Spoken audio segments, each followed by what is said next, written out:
Parents orchestrated my eviction on my birthday. A decade later, they tried to seize Grandpa's estate, until lawyers said 3 words that ended them. My name is Lucas, I am 27 years old, and if you had told me 10 years ago that I would one day inherit my grandfather's whole inheritance, worth a staggering $3.5 million, I would have laughed in amazement. Back then, I had no idea whether I'd make it through the week, let alone to a lawyer's office with my estranged parents staring at me like vultures circling their prey. The irony is that these are the same parents that abandoned me at 18, sent me out with nothing but a backpack, and told me I was no longer their responsibility. Yet, here we are, with them reappearing at the will reading as if the previous decade had not occurred. Growing up, my family was complex. My parents weren't poor by any means. We lived in a comfortable suburban home. My father worked as a regional manager for a logistics company, while my mother was a part-time teacher who pretended to run the entire neighborhood. But they had a catastrophic fault. Appearance was everything. Sophia, my older sister, was the golden child. Straight-A student and cheerleader who never caused them any trouble. She could do no wrong. I, on the other hand, was represented as a letdown. I was not rebellious. Not really. I just didn't fit the mold. I preferred art to sports, literature to vehicles, and I had a stubborn streak that made me question things they expected me to embrace. That was unforgivable for them. When I was a teenager, the cracks became more noticeable. When money was involved, it became a weapon. Sophia received a brand new automobile for her 17th birthday, whilst I was instructed to be grateful for hand-me-downs. She had her college tuition completely covered, whereas I was told that if I wanted to go, I would have to figure it out on my own. And when I tried to question why things weren't equal, I was lectured about being a man and earning my place. My mother would roll her eyes and say things like, you've always been too sensitive. You expect the world to hand you things. My father would mutter about how I'd never make it without them. I'll never forget one evening at dinner when my father leaned across the table, looked me dead in the eye, and said, "If you're still under our roof by 18, you're a failure." I laughed, because what else could I do? But internally, I was crushed. When my 18th birthday arrived, they didn't just kick me out. They orchestrated it as a play. They sat me down, informed me they were cutting me off financially, and said, "It's time for you to learn the value of hard work." They provided me with no money, assistance, or even a safety net. I walked out of that house with a backpack, 2 changes of clothes, and a part-time job that barely covered groceries. That night, I slept in the back seat of my automobile. Meanwhile, Sophia was sharing Instagram images from her sorority home, smiling while holding a sparkling new MacBook and a credit card from her father. The only person who did not desert me was my granddad. He was my father's father, and he had always been distinct from the rest of them. My parents saw weakness, but he saw possibility. When others teased me for being silent, he responded, that's because you think before you speak." He didn't care if I wasn't the athlete or golden child. He saw me for who I am. He'd invite me over on weekends, feed me, and let me sleep on his couch when things went tough. I never told him the whole scope of what my parents had done. But he was not foolish. He noticed the strain. He noticed how I flinched when my father's name came up. And over time, he became more like a father to me than my biological father ever was. Fast forward almost a decade. I'd created a modest lifestyle for myself. It was not glamorous. I worked long hours, saved where I could, and maintained a distance from my family. Sophia would occasionally send me smug texts about her travels or new house, reminding me that I was still beneath her. My parents remained silent, until they needed anything. Then, all of a sudden, I'd get a call from my mother. "Lucas, honey, how are you doing?" I knew better than to believe it. I always kept my responses short. I was not going to be their backup plan. Then came the phone call I had both dreaded and anticipated. My granddad passed away. It gutted me. Even though he'd been sick for a time, I was certain he'd recover. Losing him felt like losing the only true family I'd ever known. When the lawyer called to inform me that I would be attending the will reading, I expected to receive a watch or a letter, something sentimental. I never imagined me inheriting everything. When I walked into the oak-paneled office, I froze. My parents and Sophia sat there dressed as if they were going to a gala. My mother's smile was big. My father's hand rested smugly on his knee. And Sophia gave me this once-over, as if she were calculating how much I was worth today. I wanted to turn around and leave, but I pushed myself to sit. The air was thick with her phony sweetness. My mother leaned over and whispered, "Don't worry, Lucas. We'll make sure the estate is taken care of properly." My father added, "Yeah, of course. We'll manage it for you. They had already begun to mentally count the money. I saw it in their eyes. They assumed I was still the weak youngster they had kicked out. But then the lawyer cleared his throat, shuffled the documents, and delivered the words that made my heart race. Per the wishes of the late Mr. Walter Montgomery, his entire estate, valued at approximately $3.5 million, is hereby left to his grandson, Lucas Montgomery. I swear time has stopped. I looked up, and for a single second, I believed I saw my grandfather's smirk in my head, as if he had planned this moment all along. My parents' smiles were frozen in place. Sophia's jaw actually fell, and then the lawyer turned the page and said, "There are additional stipulations you'll want to hear." Which is when things took a turn that none of us expected. My mother was the first to recover from the shock, but her voice was too high and pleasant, as if she was attempting to hide her worry. "Well, of course that makes sense," she responded, cheerfully clapping her hands. "Lucas was always so close to Dad. But naturally Lucas will need our guidance. He's inexperienced with finances. We'll step in, won't we, dear?" She glanced to my father, who nodded as if the whole thing was already determined. My father sat back in his chair, steepling his fingers. "Yes, Walter meant well, I'm sure. But Lucas is not equipped to handle an estate of this size. $3.5 million is a lot for someone with no background. It could ruin him. It's only logical we manage the funds on his behalf." What he said gave my stomach a tighten up. They did not recognize me as a person, they saw me as a barrier between them and a fortune. Sophia smirked, tucking her hair behind her ear as if she could already see herself shopping with the money. "Honestly, Lucas, don't take it the wrong way, but you've never been, well, responsible. Remember when you maxed out that tiny credit card freshman year?" She giggled under her breath as if that one mistake defined me forever. "And Dad's right. A sudden windfall could really mess you up. Let us help."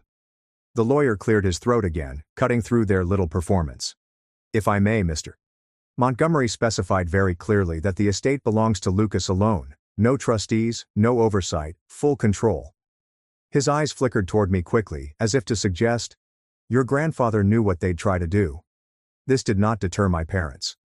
My mother placed a hand on my arm, her claws pushing slightly into my sleeve. "Lucas, sweetheart.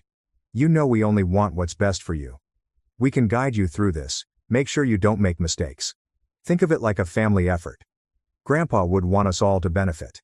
The word benefit weighed on the audience. Benefit for them, not me. I remained silent, attempting to keep my face neutral.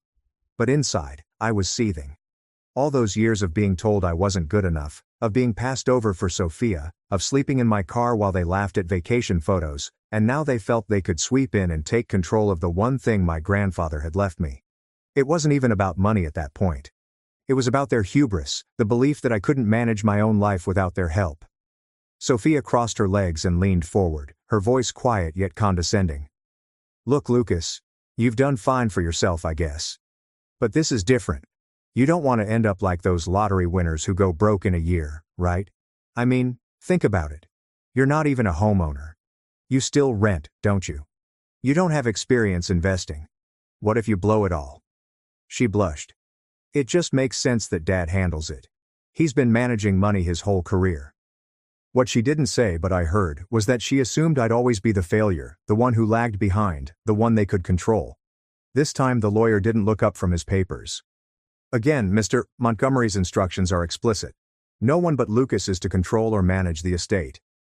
My father's jaw tensed as he attempted a grin. "Of course we're just concerned, that's all. You understand, son?" He spoke son as if it were a term of endearment, but it sounded empty. This was the same man who had warned me I'd never make it without him, and who had watched me pack my belongings on my 18th birthday without contributing me $20 in groceries. Now he wanted me to hand up millions in thanks. My mother uttered a small laugh, tilting her head. "Lucas, we always wanted the best for you. Maybe we were tough on you, but look how strong you've become. That was our way of preparing you. Don't hold grudges. Let's move forward as a family." I nearly choked from the hypocrisy. They prepared me by putting me out and allowing me to struggle while showering Sophia with everything. My grandfather had prepared me, not them. He taught me resilience, patience, and the importance of quiet strength. Nonetheless, I said nothing. I wanted to hear every last manipulative word. Allow them to dig their own holes. The lawyer proceeded to read through the requirements, but I scarcely recognized what he was saying. My parents were speaking to each other and planning. Sophia tapped on her phone under the table, likely texting her boyfriend about how wealthy she was about to become. I sat motionless, yet inside I felt something shift. After years of being discarded and nights spent wondering if I was worth anything, I suddenly had authority, which they despised. When the lawyer finished, my mother stood swiftly and smoothed her skirt. "Well, thank you, Mr. Caldwell. Lucas, we'll discuss the details at home. You'll come over tonight, won't you?" She said it as if it was all planned, as if I'd fall back into their circle. My father said, "Yes, we'll get started on a plan. Investments, property management, taxes. Don't worry, we'll take care of everything." Sophia leaned in close as we walked out, with that same smug little smirk. "You're lucky, Lucas. If it weren't for us, you'd drown in all this. Don't forget who actually knows what they're doing." I tightened my teeth and held my fists at my sides. Lucky? No, I was not lucky. I was chosen. My grandfather saw through them all and chose to put everything in my hands. They were no longer in charge, no matter how much they tried to appear otherwise. But I didn't say anything. Not yet. I felt deep down that this was only the beginning. I left the law office that afternoon, my head whirling, clutching a copy of my grandfather's will like a lifeline. My parents walked out with the brittle grins that come with suppressing disappointment, but I could feel their eyes burning into my back as I walked away. I knew them well enough to realize that this was not the end of their plans. It was merely the beginning. And I was not wrong. That evening, around 9 p.m., I had a knock on my apartment door. When I opened it, Sophia stood there, as if she'd just come off a runway, scent filling the air. She gave me the same sneer and slipped away without asking. "Cute place," she murmured, raising her eyebrows as she looked about the little living area. "But let's be honest, Lucas. This won't do anymore. You'll need something bigger, and you know who can help with that." Me. I closed the door gently, already fatigued. "What do you want, Sophia?" She dropped down on my couch and crossed one leg over the other. "Simple. I'm here to make sure you don't embarrass yourself with this inheritance. You've been living small for so long, you don't even realize what you've got. Think about it. Dad knows investments, Mom knows people, and I..." She twirled a strand of hair around her finger. "I know style. Imagine the three of us helping you. We could turn Grandpa's estate into something bigger, but only if you stop being stubborn." Her remarks stung not because they were true, but because they echoed every abuse my parents had ever hurled at me. Small, stubborn, and incompetent. She knew the script by heart. "I don't need help," I stated firmly. "Grandpa left it to me.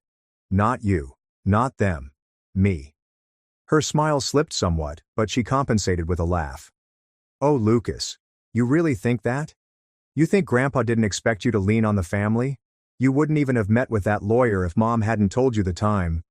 That's when I understood she wasn't there to help. She came here to check whether I could bend. But the true betrayal happened a week later. I received a call from the lawyer, his tone clipped. "Lucas, I need to ask, did you authorize any changes to the estate account?" My stomach sank. "No." "What?" "There have been attempts to access the funds. Someone presented themselves at the bank as your representative. Luckily the bank flagged it because of the stipulations in the will, but they were very insistent, claiming you had verbally authorized it." I immediately recognized who it was. My parents. That night, I drove by their house. It looked just like I recalled. 2 automobiles in the driveway, the porch light blazing warmly, the epitome of suburban contentment. I sat there in the dark, hands grasping the wheel, staring at the home from which I had been exiled. And for the first time, I felt neither grief nor longing. I felt cold and calculated, because this wasn't just manipulation anymore. This was theft. They were willing to breach the law, fabricate, and lie in order to deprive me of what my grandfather had trusted me with. Sophia emailed me later that night, as if the cosmos wanted to twist the knife.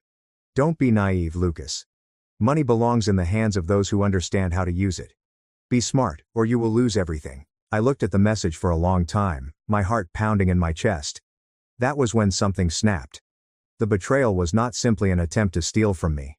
It was the understanding that they would always perceive me as the weak link, the throwaway one. They had cut me off at 18, laughing as I struggled to make ends meet, and now that I had something of my own, they wanted it as well. I set down my phone and sat in the dark, thinking about my grandfather. I remembered his voice, calm and forceful. The way he looked at me and said, "Oh, don't let anyone tell you what you're worth. You decide." I hadn't believed him for years.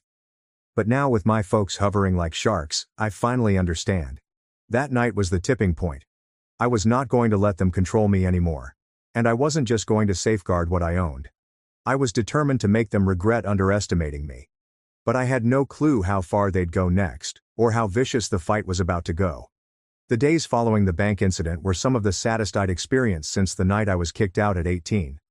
At first, I assumed I could simply disregard my parents' plots, cut them out entirely, and move on with my life. But that was not how they worked. They had a habit of clawing into every gap and forcing themselves into areas they didn't belong, until you felt suffocated. I started to notice unusual things. One morning, I went down to my car and discovered a deep scratch along the side. It was not arbitrary, it looked purposeful and jagged, as if someone had dragged a key from the front bumper to the taillights. Later that week, I received an email from my landlord stating that they had gotten numerous anonymous complaints about noise from my unit. I lived alone. I rarely played music and worked late most nights. Someone was obviously trying to cause trouble for me. Then came the murmurs. My parents still lived in the same town where I grew up, and they had their own small group of friends, the country club set, the church crowd, and the gossipy neighbors. When I was running errands around town, those individuals began to look at me differently. The grocery store cashier, who used to grin, raised her eyebrows as I paid in cash. The woman at the gas station whispered, "Must be nice living off an old man's money." I knew where it had come from. My parents had begun to portray me as the greedy, undeserving grandson who swooped in and seized the family estate. The worst part was not even the defamation. It was the silence. My few friends in town stopped calling. They had heard the rumors too, and perhaps some of them believed them. I'd worked so hard to build a reputation as someone dependable and trustworthy, and now my parents were ruining it all. I reached a low point one night as I sat alone at my kitchen table, staring at the mound of bills in front of me. Not because I couldn't pay them, I had money now, but because I was afraid. I was terrified that if I utilized my grandfather's money too freely, it would feed into the story my parents were crafting. I was terrified that every action I made would be used to prove that I was incapable of handling what I had been handed. That's when the old doubts came back. Maybe they were correct. Perhaps I was not strong enough. Perhaps I'll drown in this fortune, as they said.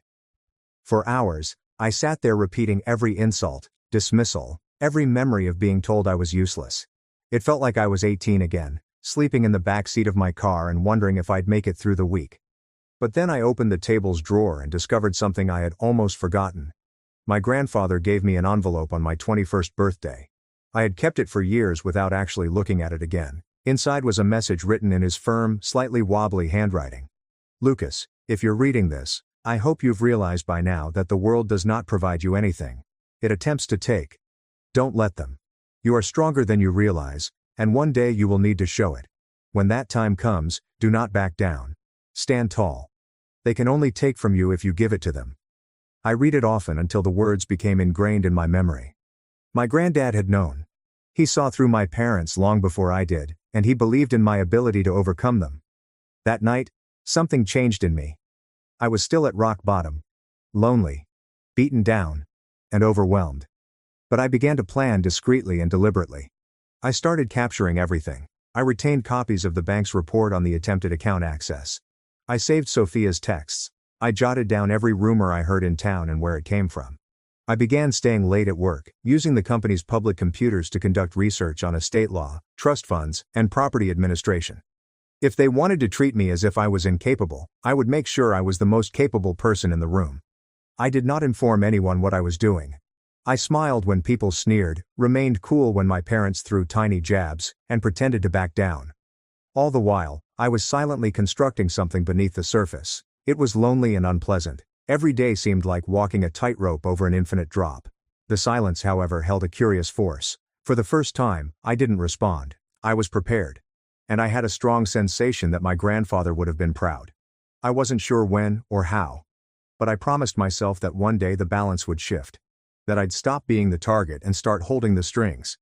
I just had no idea how quickly that moment would come, or how violently my parents would try to force my hand.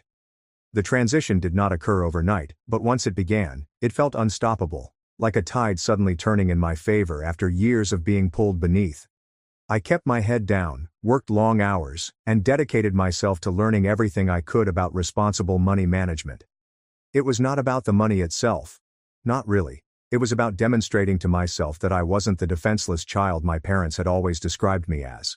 The first significant turning point occurred when I engaged a financial advisor, not someone glamorous or connected to my parents' world, but a quiet, methodical man named Richard who was recommended by a co-worker. He was unimpressed with the size of the estate and did not treat me as a youngster. He sat across from me with a yellow legal pad, asking thoughtful questions and listening to my responses without judgment. By the end of our first meeting, he had delivered me a straightforward plan with diversified investments, tax coverage, and long-term security built in. "You're more than capable," he assured me as we shook hands. "You just needed someone to confirm it." Those words ignited something within me. For the first time, I realized I wasn't just holding on to my grandfather's gift out of fear. I was building upon it. I utilized a portion of the estate to purchase a small home in a quieter area of town. Nothing extravagant, nothing my parents could mock at for bragging, yet, it was mine. Walking through those empty rooms the first night, I paused in the midst of the living room, allowing the silence to wash over me. Nobody could throw me out here. Nobody could tell me I didn't belong. The keys in my pocket demonstrated that I had finally carved out something real. At work too, things began to shift. I was just another name on the payroll. But, with my grandfather's letter in the back of my mind, I began to push harder. I volunteered for projects, worked late, and provided more than expected. People gradually began to notice. A tiny yet important advancement occurred. My manager stated to me, "You've got leadership in you, Lucas. You just need to believe it yourself." I did not broadcast any of this. I knew better than to tell my folks how wonderfully things were going.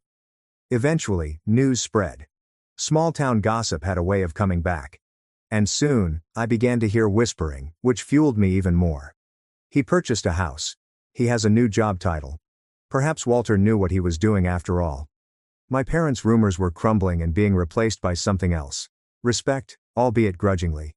That regard worried my parents more than anything else. Sophia paid an unexpected visit to my new home one evening. I did not allow her cross the porch. She stood there in heels, arms folded, her face something between bewilderment and irritation. "Nice place," she stated frankly. "Did you decorate it yourself? Or did you finally get someone to hold your hand?" I did not bite. I simply leaned against the doorframe and replied, "I'm fine, Sophia." "Better than fine." Her eyes narrowed. "Don't get cocky, Lucas. You think one house and a job promotion means you've won? Dad's already looking into ways too." She stopped herself, biting her lip. But I caught it. "Dad is already looking into how to what? Regain control? Undermine me?" It did not matter. I realized then that they had not given up. And that's when I knew my rise was more than just survival. It was all about location. Every stride forward created leverage. Every success was a weapon that they could not take away from me. I began to associate with people outside of my family's circle. I joined a local charity board in my grandfather's name to celebrate the work he had done quietly for years. I worked with people who valued my grandfather's integrity and generosity. With each handshake and link, I was creating a web of support for myself that my parents couldn't break with rumor alone. Inside, I remained guarded, still bearing the scars of those early years. But for the first time, I sensed a quiet confidence growing. My parents expected me to stumble and drown in responsibility. Instead, I was learning to swim in waters far deeper than they had expected. Nonetheless, I kept my preparations covert. I knew the storm was not over. If anything, it was accumulating, and when it broke, I wanted to be prepared because I could feel it coming. My parents were not the type to accept loss in silence. They attempted manipulation. They tried stealing. They tried slander. None of it had worked. I knew the next move was going to be bigger and more desperate. And when the time came, I needed to be prepared to not just defend myself, but also strike back. The setup happened nearly by accident. In retrospect, it felt like my grandfather was guiding me even years after his death. I'd started going to more of those charity board meetings, which I joined in his honor. And at one of these events, I met Marcus Hale. He was in his late 50s, a retired attorney with piercing eyes and a calm demeanor that drew you in when he spoke. He had known my grandfather personally. They appear to have played chess together every Thursday night for nearly 10 years. When he learned who I was, his expression softened. "Walter was a rare man," he stated firmly, shaking my hand. "I hope you know how proud he was of you." The way he phrased it felt unusual, almost secretive. Later that week, while drinking coffee, he leaned across the table and said quietly, "You should be careful. Your grandfather, He anticipated there might be trouble after he passed. He put certain protections in place. I froze. Protections? What types of safeguards exist? Marcus grinned slightly. That's something we can talk about more formally. But let's just say Walter wasn't blind to your parents' nature. He made sure the estate would be safeguarded in ways they wouldn't expect. If they overstep, it won't just be morally wrong, it'll be legally disastrous for them. For the first time, I knew I wasn't simply playing defense. I had ammo. Marcus spent the following 2 weeks assisting me in determining exactly what my grandfather had done. The estate was more than just a large sum of money. It was well planned. There were deeds, interests in a modest portfolio of properties, and even a trust set up particularly for altruistic undertakings in my name. More crucially, there were clauses, ironclad stipulations that directly disinherited my parents if they tried to intervene or identify themselves as representatives. My grandfather had written everything down, signed and notarized, as if he knew they'd try to take what wasn't theirs. Marcus spelled it all out piece by piece. And I felt something change inside me. All those years I thought I was alone, powerless, and struggling to survive. It turns out that my grandfather had planned for this very occasion. He had seen the storm coming, and he had given me not just the wherewithal to weather it, but also the power to fight back. My parents' confidence strengthened over time. I began receiving letters in the mail, formal-looking envelopes with their names neatly written on the bottom. Proposals about how I should divide the inheritance.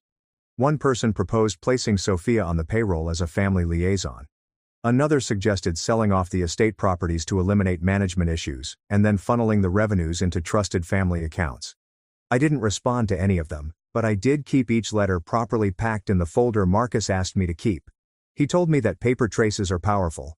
Every word they write is another rope around their own neck. At the same time, I was moving up in my own right. Work acknowledged me again, this time with a big promotion that included increased authority and a place at the table during strategy sessions. People who had previously neglected me were now asking for my opinion and nodding as I spoke. It wasn't about money anymore, it was about respect. Genuine respect is acquired through persistence and ability. With respect came allies. The more people saw me come into my own, the more they quietly countered the rumors my parents had spread. At community functions, I overheard statements like, "Lucas's really turned out well," and, "You can tell Walter raised him right."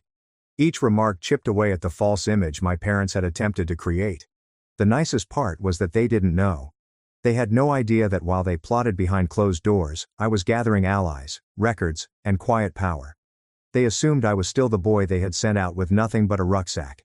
They expected me to capitulate, hand over the reins and thank them for it. But I wasn't that boy anymore. I was a man with power. They were unprepared for the power that was approaching. Then came the moment that brought everything together. Marcus handed me a little, worn-edged, leather-bound notebook one evening. "Your grandfather asked me to hold on to this until I felt you were ready," he told me. Inside were pages of my grandfather's handwriting, notes and comments, as well as a precise description of how to fight every move he predicted my parents would make. He had not only left me money, but also a playbook. As I closed the journal, my hands quivering, I knew something with absolute conviction. The time for just surviving had passed. I wasn't just going to defend what I owned. I planned to set the setting so that when my parents made their next move, I'd be fully prepared to destroy it. They wanted to play games with me. They had no idea I was already holding the winning hand. The breaking point came faster than I anticipated. My parents had been circling for months, writing letters, dropping hints to neighbors, and making not-so-subtle remarks whenever we crossed paths in town. But when they did make their move, they went big. Too big. Marcus called me on a fresh fall morning. His voice was quiet, yet it had a sharpness that I had not heard before. "Lucas, your parents filed a petition with the court this morning. They're claiming you're unfit to manage the estate and are requesting guardianship of the assets." Guardianship? They were literally attempting to deem me incapable at 27 years old. After everything I'd accomplished for myself, I nearly laughed when he told me. The absurdity of it is almost astounding. But then it hit me. This wasn't simply another attempt to manipulate me behind closed doors. This was public. This was them dragging my name through the mud and attempting to portray me as inadequate in front of the entire community. And it was their error. Marcus and I had been preparing for months, silently gathering every scrap of proof of their interference, the attempted bank access, the manipulative letters, the stories they'd circulated, the will requirements my grandfather had meticulously crafted. Piece by piece, we had constructed an airtight casing that virtually sparkled. The court date came on a gray Tuesday morning. I came into that courtroom wearing a basic suit, with no entourage or theatrics. My parents were already sitting, flanking Sophia like devoted warriors. They looked arrogant and cocky, as if the outcome was already decided. My mother even mustered the courage to grin at me, her look syrupy sweet, as if she was forgiving me for causing this show. But as the judge called us to order and my parents' attorney began his opening statement, the fractures appeared right away. He described me as irresponsible, emotionally unstable, and prone to financial recklessness. He mentioned my lack of experience and modest upbringing. Sophia nodded dramatically at each time, playing her part perfectly. And then it was our turn. Marcus rose gently, commanding attention without raising his voice. Your Honor, what we have here is not a question of competence, but of greed. He started laying out the documents one by one. The fraudulent effort at the bank. The letters proposing that I relinquish authority. The SMS messages were filled with disdain. The will had provisions that plainly disinherited my parents if they sought to meddle. The courtroom became quieter with each piece of evidence. My parents shuffled uncomfortably, their smugness fading. Sophia's jaw hardened as her arms folded across her chest. Then came the final blow. Marcus raised the leather-bound notebook my grandfather had left me behind. Mr. Montgomery anticipated this very situation. In his own handwriting, he described his concerns about his son and daughter-in-law's history of manipulation. He wrote, and I quote, "If they attempt to take what is not theirs, it will be proof enough of why I chose Lucas." The words echoed around the courtroom, like a gavel strike. My mother's face paled, my father's fists tightened, and Sophia's gaze shifted to the floor. When the judge finally spoke, her tone was firm and definitive. The petition is denied. The estate will remain solely in Lucas Montgomery's control. Furthermore, this court cautions the petitioners against any further attempts to undermine the explicit wishes of the deceased. This matter is closed. It was over in less than an hour, but the consequences were immediate. My parents' attempt to gain power not only failed, but also exposed them for what they were: deceptive, selfish, and desperate.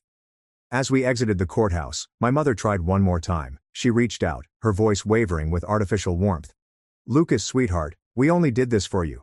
You don't understand how much pressure this is. Let us dash. I paused and gazed at her, calmer than I had been in my entire life. "No," I answered simply. "You did it for yourselves. Grandpa knew it. And now everyone else does too." Her hand froze in the air and dropped to her side. My father muttered something under his breath, but he could not meet my gaze. Sophia pushed ahead, her shoes clicking like bullets on the marble floor. I walked out of that courthouse with the weight of years lifted off my shoulders.